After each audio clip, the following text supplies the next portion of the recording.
Hi, this video is from interview.com. Interview.com is a job portal.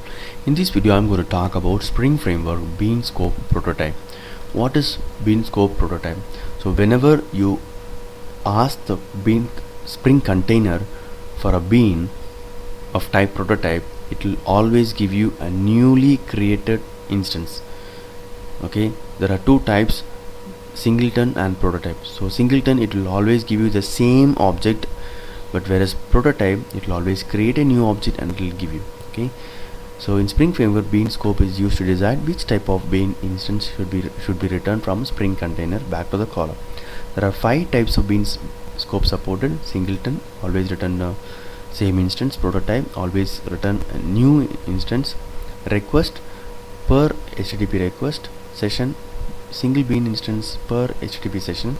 Global session, single bean instance per HTTP global HTTP session.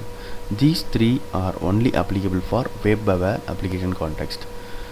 So now today in this demo, I'm going to talk about prototype, and by default the scope is singleton. Prototype means whenever you ask the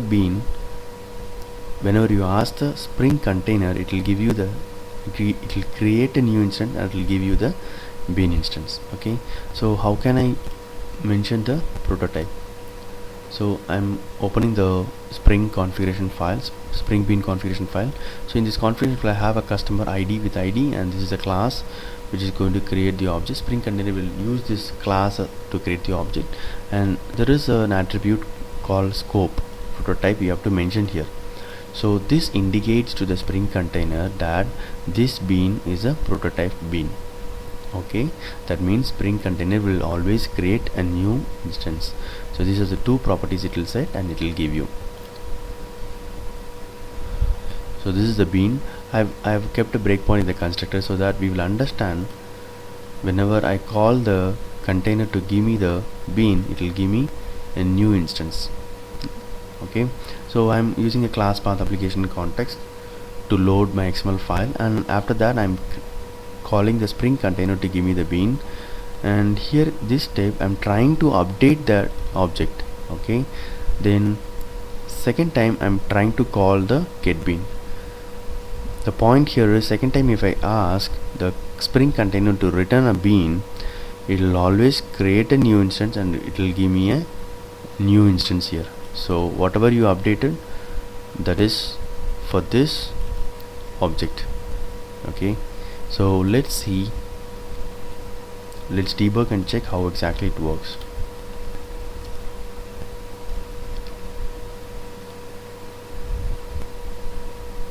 So I'm starting the debugging now.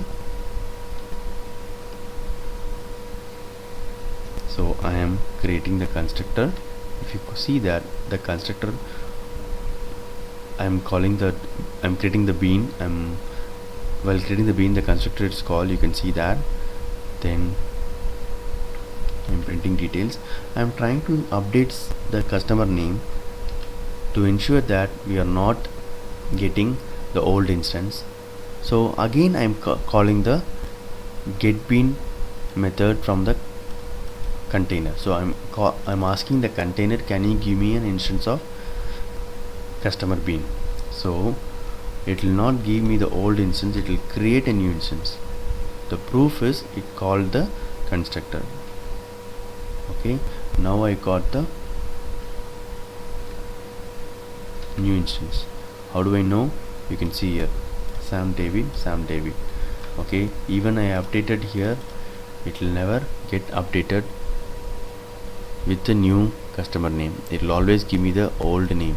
In the sense, whatever you have given in the XML file, it will always create a new instance and it will return. So this is called as prototype bean scope. Hope this video is useful. Thank you and all the best.